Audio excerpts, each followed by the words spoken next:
Hello everyone, welcome to Cyberblock Entertainment, and today I am going to be ranking all Harry Potter games from worst to best. So if you enjoy the video, like and subscribe, and comment your thoughts on the games below, but as always, let's begin.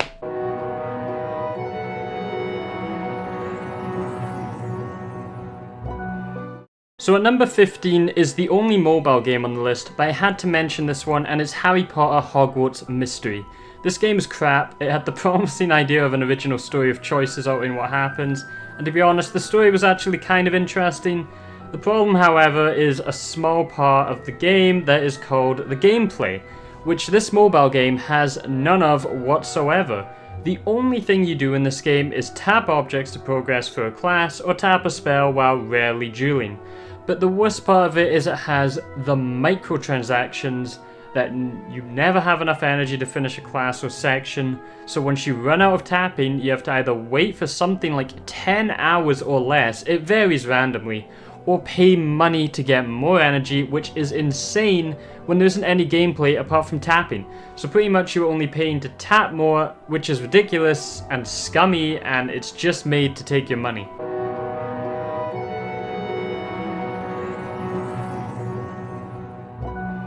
At number 14 is Harry Potter for the Microsoft Kinect.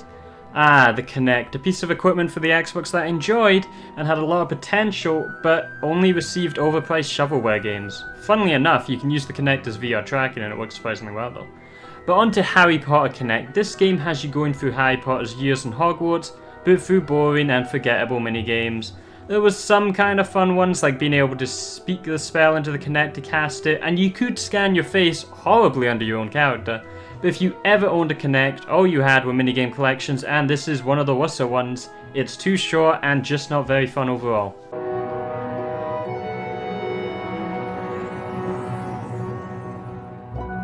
At number 13 is Harry Potter and the Deathly Hallows Part 1, and at number 12 is Deathly Hallows Part 2.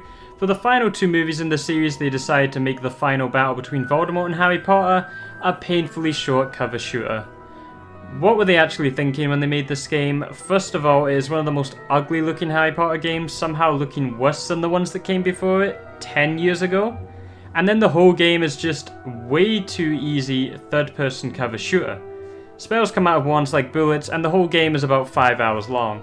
Part 2 made some small improvements of more characters being playable and removing boring, tedious side missions, but the gameplay still wasn't fun, and the game was somehow shorter with it being around 4 hours, though honestly this might be a blessing considering how bad the game is.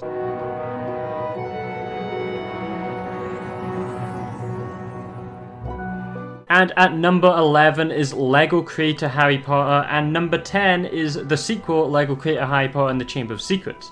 The LEGO Creator series is a very strange game when I was a kid. I really didn't understand what I was playing back then, but when playing it now, it turns out it's kind of a sandbox game. In the first game, you explore different areas from the Wizarding World, which lets you customize each area by placing objects or minifigures. You can also control things such as the weather and make your own custom LEGO Harry Potter creations. You can also complete challenges to unlock spells to use, but for the sequel, LEGO Creator Harry Potter and the Chamber of Secrets included even more areas to explore, with the added challenge of finding all the chocolate frogs in the game. It also improved on many things, including being able to play as many different characters. These creator games are quite fun and interesting to play now, as you can see how different LEGO Harry Potter was and how the ideas inspired years 1 to 4 and years 5 to 7.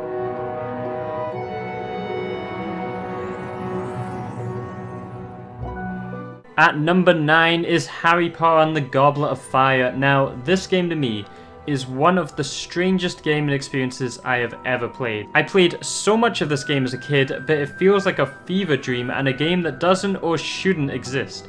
This game barely follows the events of the movie and has you playing with friends in a co-op level-based game, fighting hordes of monsters and creatures using various forms of magic, and solving puzzles. But the spells in this game were some of the weirdest in any of the games, with one of them being a glowing grappling hook. The levels are actually quite interesting in the design, though they don't feel at all like Harry Potter. They're very fantasy-like and grand, the weirdest definitely being the sewer level, because every video game ever needs a sewer level. But in this one you have to avoid hot steam pipes. I really don't remember that in Harry Potter, but it's in this. None of this feels like a Harry Potter game, and the game again is really short.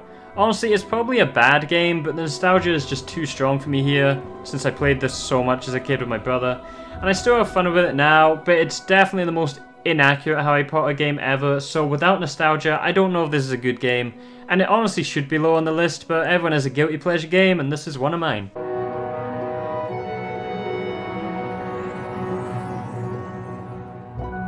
And at number 8 is Harry Potter Quidditch World Cup. This game lets you choose which house will be your team. The correct answer is always Slytherin, it's the best house. And you compete in Quidditch matches after doing some challenges teaching you how to play the game. You play as the Chasers with moves unlocked by collecting Quidditch cards after completing tasks, and playing the game of Quidditch trying to score as many points by obviously scoring goals. Each house also has a team special move, and the gameplay changes once the switch comes into play, where you switch to a Seeker and win the game by getting the Snitch if you have enough points. The game is a lot of fun, though the controls can be a bit dodgy, but if you love Quidditch and Harry Potter, I would definitely try it out.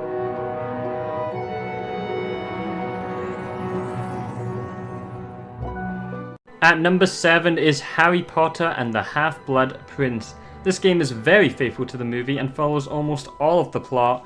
There is free roam Hogwarts and 150 Hogwarts shields to find around Hogwarts. There was a lot of potion making in this one, which was a pretty simple minigame, but there was combat as well, having you actually duel and cast spells in the dueling club, or in boss fights versus Death Eaters. This was a lot of fun on the Wii, as you had to actually flick the Wii remote to cast spells. The problem again is the length being around 5 hours, which is very short, considering this is the sequel to Order of the Phoenix, which was 10 hours.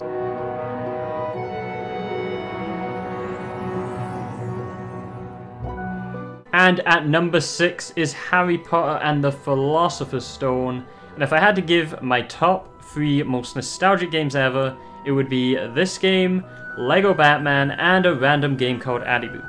But this game, or game trilogy I should probably say, since the first 3 Harry Potter games all follow this 3D platformer gameplay formula. And it is a really fun 3D platformer that has some of the best video game music ever. I also love the art style of this game, as it has the perfect mix between the books and the movies. Spells are learned through tracing lessons and are used to solve puzzles in dungeons. It's almost like Legend of Zelda Harry Potter.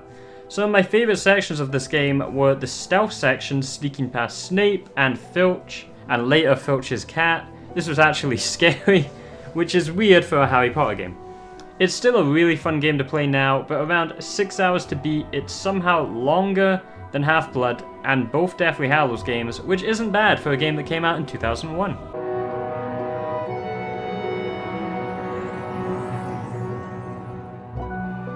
And at number 5 is Lego Harry Potter Years 5 to 7. I enjoy this game a lot, but I do have quite a lot of issues with it, as I've said in my ranking all Lego games video, so I won't go into too much detail here, but it has one of the best Hogwarts to explore ever, and a wide range of Harry Potter characters you can play as. I just think some of the levels relied way too much on one particular water spell, and it just didn't have too much charm for me as the first Years 1 to 4 did. It's still a great game to play though, and I highly recommend it.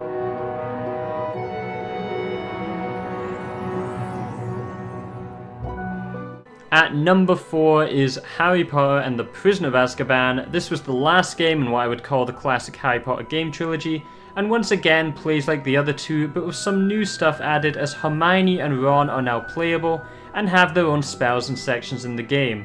Ron having a grapple spell, and Hermione's sections having you play as animals such as dragons and rabbits.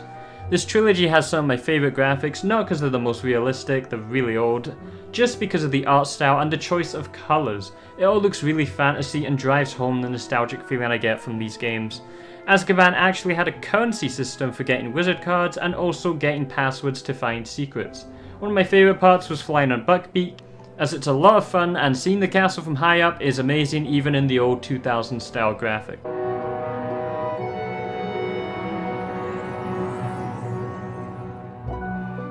At number 3 is Harry Potter and the Order of the Phoenix. What's great about this game is that fans actually helped during development, as the developers listened to suggestions and feedback for what they wanted from a Harry Potter game.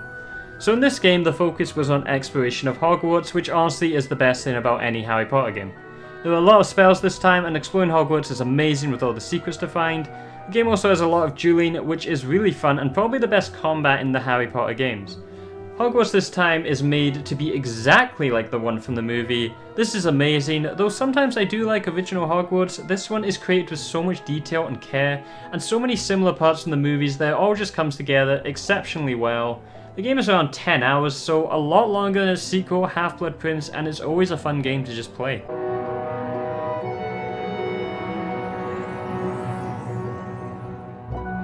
And at number 2 is Harry Potter and the Chamber of Secrets, my favourite from the classic Harry Potter game trilogy. Improved on so much that the first game did and made Hogwarts explorable at any time. The platforming here is also one of my favourites, and there is a lot of creatures to fight. The art style is amazing here, and Hogwarts looks truly magical. This game also has some of the best secrets around Hogwarts, requiring you to use spells you learn in the game to access new areas. Being able to freely play Quidditch to earn more house points to win house tournaments is also great. Basically, it's the perfect sequel, making everything have more freedom and lots of secrets to unlock, and improving on all gameplay aspects that the first one had.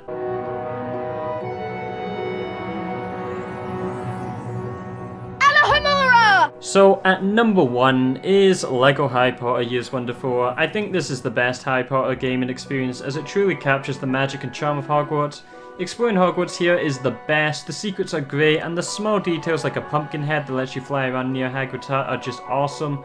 The vast character selection found in all LEGO games is amazing, and the levels are always hits and follow the movie and books to great detail, and the gameplay is simple yet effective. Honestly, I cannot wait to see what the new Harry Potter RPG Hogwarts Legacy is going to be like. Hopefully it takes what was great about these Harry Potter games and adds so much to hopefully become the ultimate Harry Potter gaming experience. So that was my list on all Harry Potter games. Let me know what you thought and leave comments below for other game series that you want me to rank all games of. I hope you enjoyed, but as always, it's been Cyberlock Entertainment. Thanks so much for watching.